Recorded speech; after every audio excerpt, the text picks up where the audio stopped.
It's been a while since we have covered the Canton Network with their token, the Canton Coin, here on this channel. So today we're going to do exactly that. We're going to give you guys the most recent updates. Canton has been very busy the last couple of months. There's so much going on. They are definitely growing. It's a project, in my opinion, to keep your eye on, if anything. We're going to talk about their new announcement with Kraken Institutional. We're going to hear from Yuval Ruz. He is the co-founder and CEO of Digital Asset, which of course oversees the Canton Network. We're also going to hear about the Q1 updates of their performance for the Canton Network. And then we're going to wrap it up talking about the tokenomics of the Canton Coin.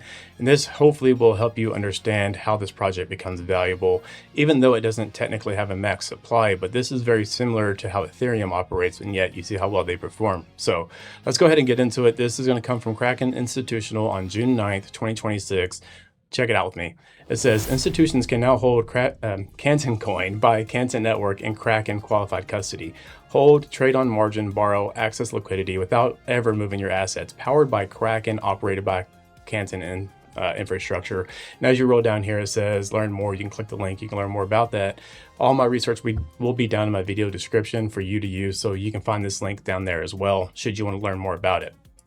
So what I find fascinating about that is institutions are stepping in. And if you've been following this channel for quite some time, we've been talking about how 2026 is going to be the year of institutional adoption. And here we are, we're witnessing all these institutions step into crypto in this massive way right now. And we're seeing that Kraken Institutional is partnering up with Canton Network, which Canton Network, if you know about Canton Network, they are a privacy layer for institutions. So this only makes sense right now.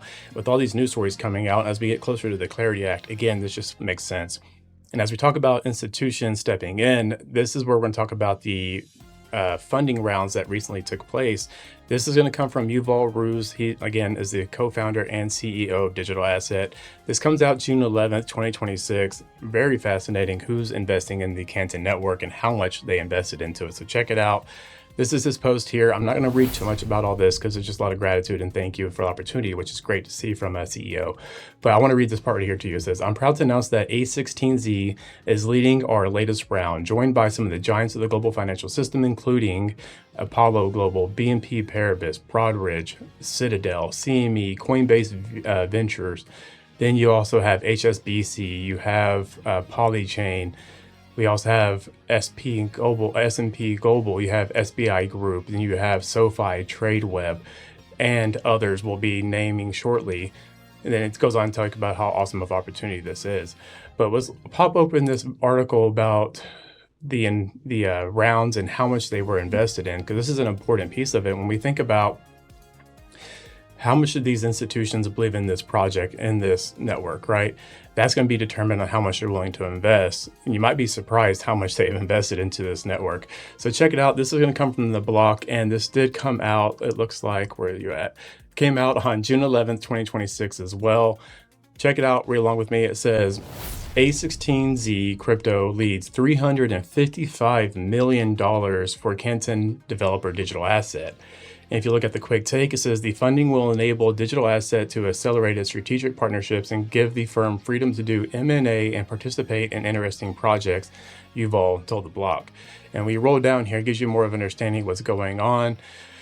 And I'm not going to go through all the names here, but what is interesting, it says the round was supported by the range of institutional across TradFi and DeFi, including Abu Dhabi Investment Authority subsidiary, Apollo Funds, BNP Paribas, Broadridge, Citadel, CME Ventures, Coinbase Ventures, HSBC, of course. And as we go through Polychain, S&P Global, all the things we just talked about. But when you read down here, I think it's important to point out, let me go back here and find it, is this point right here. It says, Canton, right here, Canton has become a breakout player in the institutional blockchain space. The network claims to have supported the issuance of $6 trillion in tokenized assets, and firms like JP Morgan and DTCC are now building on the privacy-preserving network. Visa became a Canton super validator in March and added Canton to its stablecoin settlement pilot alongside networks like Base, Polygon, Arc, and Tempo. So $355 million was raised here from institutions to support the growth of the Canton Network. If that doesn't tell you where this project is headed, I'm not sure what will. I know a lot of people are scared of it, which rightfully so. In this space, anything can happen. So that's a great instinct to have, of course. but also doing the education to understand who's partnering with them, what they're doing, and what makes them valuable, what's their utility is extremely important, because then you become more convicted in your investment because you know what they're truly doing, right? And another project they're working in or working with is ZBCN for the people that follow that project. And in this video here we did yesterday, we touch on how ZBEC and the Canton Network are working together to bring real-time streaming payments to the world. So if you want to check that out, that will be down in the video description, pinned comments, and all those things. So definitely consider watching the video if you haven't yet. Also, while we're here, if you can, please hit that like button. Any kind of support for the channel is greatly appreciated. And anybody that has subscribed already, guys, thank you so much. I literally cannot do this without you. I truly appreciate your support. Now let's keep going and let's learn more about their performance through Q1. And again, we want to make sure that they're not just talking that they can do these things. We want to see them actually do the things they say they can do. So check it out here. This is going to come from the Canton Network, and this comes out on June 10th, 2026. Read along with me here. It says $65.5 million in protocol fees in April, $9 trillion in monthly transaction volume, 780 validators, protocol 3.5 shipped with live upgrade, feature app locking live, Canton Network Q1 2026. And it says you can read the full thread from Luga nodes here. As you click that open, you will see that it gives you a breakdown from 1 to 6 of what kind of movement Canton has been having.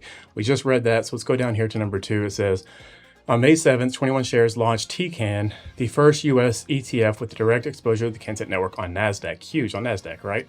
And then we go over here to number 3. On May 22nd, Grayscale, another major institution, published a research note naming Canton one of the blockchain's best positioned to benefit from the Clarity Act. And we roll down here, number 4 says Canton Protocol 3.5 shipped on April 29th with logical synchronizer upgrades. The network can now upgrade the core software without pausing transaction processing. And we keep rolling. Number 5, also on May 22nd, the featured app locking requirements went live. Apps must now lock Canton Coin tokens to qualify for network rewards. Committed capital as condition of the ecosystem participation. Locking up tokens is going to be huge for the circulating supply, which we'll talk about in just a bit. And rolling down to number 6, it says Mazzari Crypto published a comprehensive Canton Network overview on May 20th. Architecture, institutional participants, token economics, and network mechanisms in one place. And again, this will be down in the video description for you to find as well, should you want to read about this article. Very fascinating, actually, if you want to do that.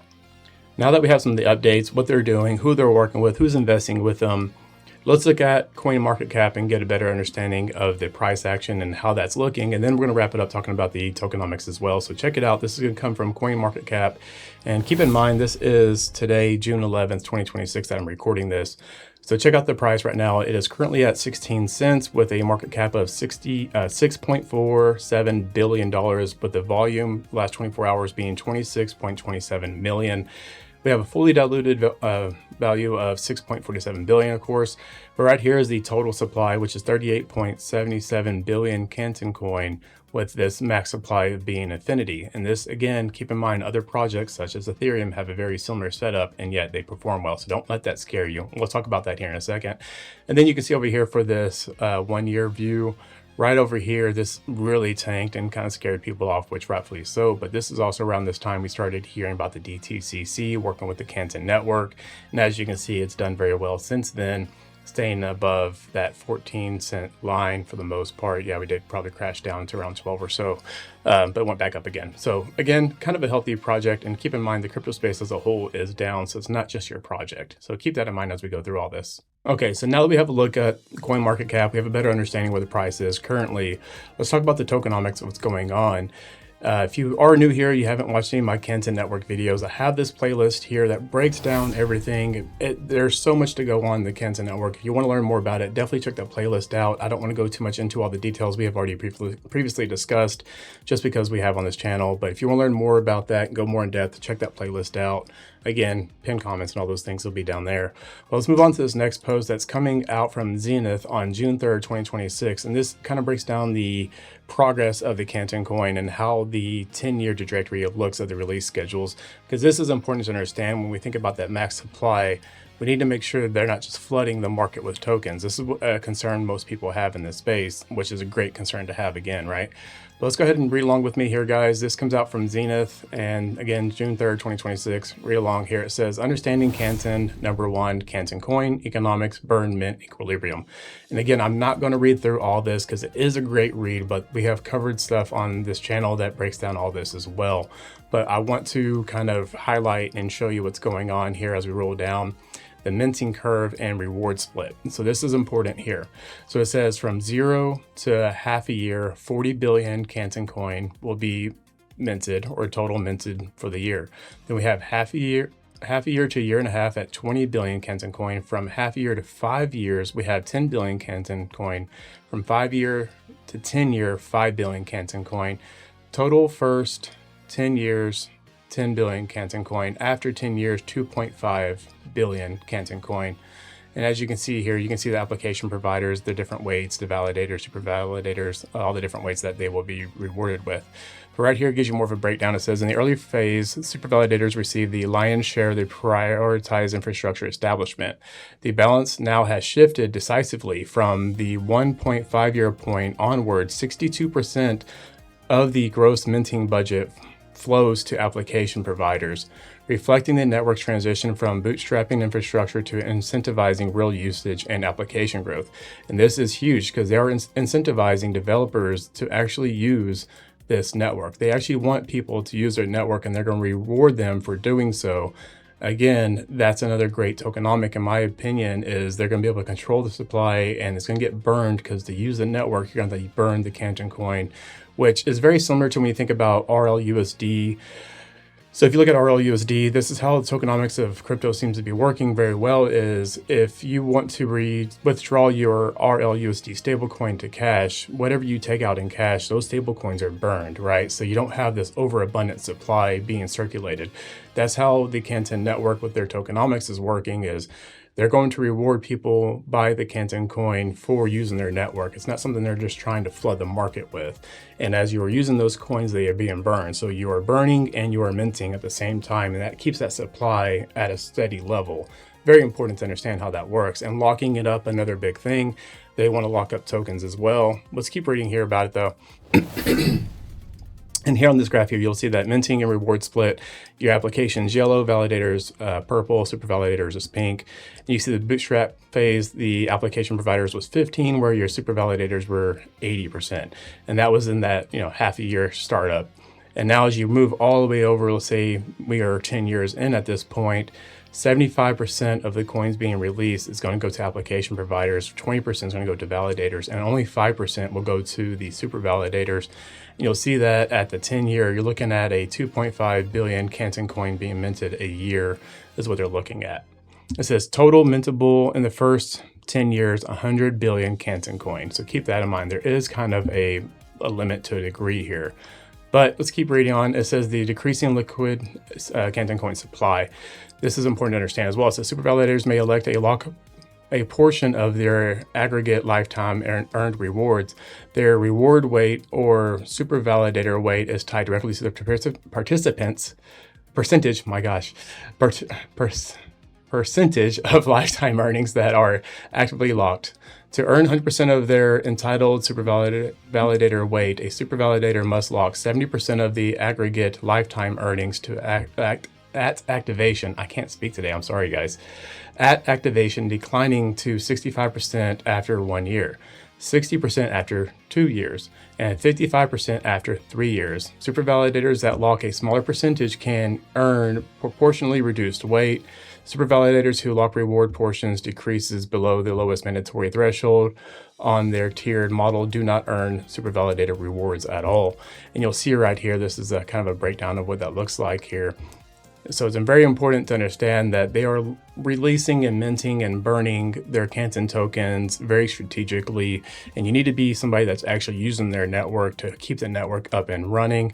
You're not just going to be able to buy a bunch of tokens and dump the market when you want. That's not how this is going to work. So I do think that their tokenomics will work over time. And again, they can always change things up. That's how things with governance systems work. They can change the rules and protocols, etc. But you can see that they are looking to have a locking schedule. And when we look at locking, tying up the Canton coin, let's say there's 100 billion, and these super validators and these validators collectively, they need to throw a number out, need to lock up 50 billion tokens together. That leaves a 50 billion token supply. Now think about the burn rate, people holding it. So how much is really circulating? And this is how that coin can become valuable over time if it's done right. Hopefully you enjoyed something in this video, guys. If you did, please again hit that like button, consider subscribing. We'd love to have you a part of the channel. Before I let you guys go though, take care of yourself, take care of the people around you, and become the change you want to see in the world. Thank you guys for hanging out. I'll catch you on the next one.